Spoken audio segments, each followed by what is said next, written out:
Hello नमस्कार जय हिंद दोस्तों, एक बार फिर से आप सभी का विक्रम पाठशाला के इस डिजिटल प्लेटफॉर्म पर मैं विक्रम स्वागत करता हूं। तो आज हम बात करेंगे राजस्थान पुलिस कांस्टेबल 2025 सभी सीटों के जो शिफ्ट हुई है उन शिफ्टों के पेपर का लेवल क्या रहा है उसके बारे में बात करेंगे और कट ऑफ कैटेगरी वाइज क्या रहने वाली है इसकी बात करेंगे।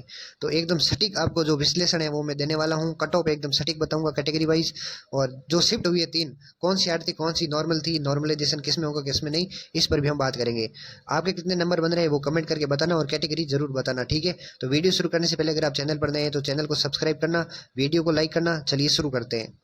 तो सबसे पहले हम बात करेंगे 13 सितंबर को जो शिफ्ट हुई थी हमारे 13 सितंबर को जो है टेलीकम्युनिकेशन वालों की तो एग्जाम हुई थी, शाम के टाइम थी 3 से 5 बजे तक। तो उनका लेवल है वो रहा था मीडियम, मीडियम लेवल रहा था, ठीक है। मीडियम लेवल रहने का मतलब है तो ना तो ज़्यादा जो है पेपर हार्ड था और ना ही जो पेपर था वो नॉर्मल था, मीडियम लेवल का पेपर था। तो कट ऑफ जो रहने वाली है वो आपके 85 से लगाकर 100 के बीच में रहने वाली है, ठीक है। 85 से 100 के बीच में टेलीकम्युनिकेशन वालों के लिए रहने वाली है। जनरल, ओबीसी, ईडब्ल्यूएस, एमबीसी, ठीक है। एससी एसटी के लिए आप 80 से 95 तक, एससी एसटी और एक्स सर्विसमैन है तो उनकी 70 प्लस रहेगी, ठीक है।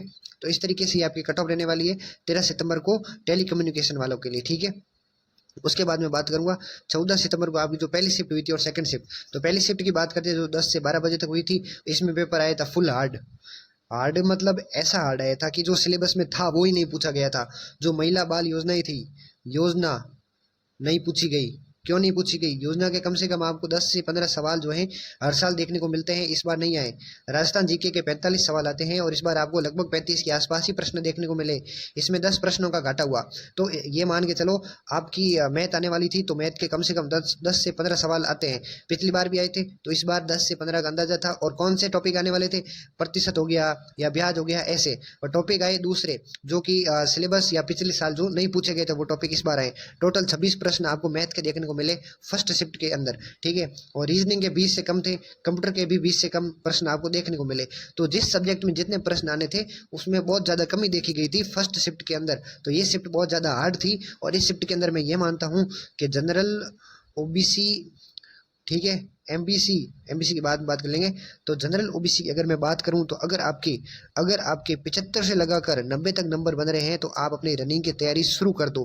क्योंकि फर्स्ट शिफ्ट में जिस जिले का आपके एग्जाम था तो उसके अंदर कट ऑफ कम रहेगी, 100% कम रहेगी, ठीक है ना।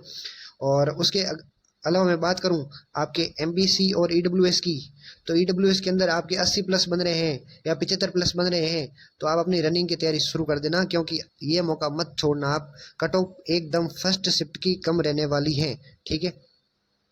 और सेकंड शिफ्ट का अगर हम लेवल देखें तो सेकंड शिफ्ट का बहुत आसान लेवल था। जैसे आप वन लाइनर याद करते हो कि जैसे भी आप वन लाइनर याद करते हो ऐसे ऐसे ऐसे, जिसके उधर कुछ भी ले लो आप। जो था 14 सितंबर को पहले शिफ्ट में पेपर हुआ था तो वहाँ पे आ गया 14 सितंबर को किस शिफ्ट में हुआ था, तो पहले शिफ्ट के अंदर पेपर हुआ था। तो इस तरीके से वन लाइनर जो क्वेश्चन थे वो ज़्यादा आ गए थे। तो आप डायरेक्ट प्रश्न को पढ़ते हो और डायरेक्ट उत्तर आपके अपने आप अंदर आ जाता है, दिमाग के अंदर उसका उत्तर आ जाता है। तो ऐसे प्रश्न पूछे गए थे जो कि नॉर्मल के अंदर आते हैं। तो वो शिफ्ट थी इजी। क्या थी वो? शिफ्ट इजी थी। तो अब हम नॉर्मलाइजेशन की बात करें तो एक बार वापस बात कर लेते हैं। सेकेंड शिफ्ट हुई थी 13 तारीख को तो उसका पेपर था मीडियम। फर्स्ट शिफ्ट हुई थी आपके और सेकंड शिफ्ट हुई थी 14 सितंबर को, फर्स्ट और सेकंड शिफ्ट।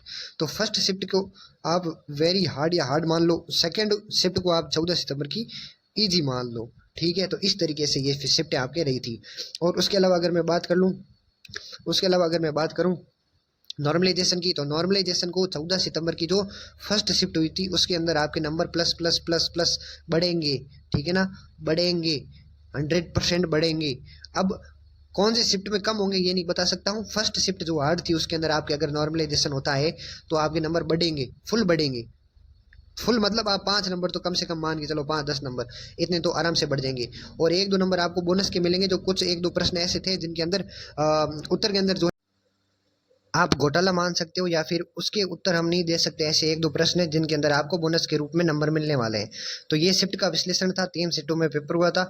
और पहली शिफ्ट, दूसरी शिफ्ट जो हुई थी 13 सितंबर को और दूसरी शिफ्ट जो थी आपके 14 सितंबर को, ये शिफ्टें आप मीडियम या इजी के अंदर मान सकते हो।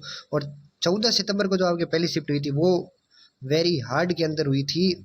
सिलेबस का अता पता नहीं था, महिला बाल योजनाएं पूछी नहीं गई, हर सब्जेक्ट का वेटेज जो है वो कम कर दिया गया, गणित का वेटेज 26 नंबर कर दिया गया। कैसे किया, क्यों किया, ये सब अब हम नहीं जानते, विभाग जानता है। ठीक है, तो इस तरीके से ये विश्लेषण था। अब आपके कितने नंबर बन रहे हैं, कौन सी कैटेगरी से हो आप, और कहाँ से आपने फॉर्म अप्लाई किया था, ये कमेंट में आप लिख के जरूर बताना। ठीक है, तो ये कट ऑफ का विश्लेषण था। अगर वीडियो अच्छा लगा हो तो चैनल को सब्सक्राइब करना, वीडियो को लाइक करना। ठीक है, बहुत बहुत धन्यवाद।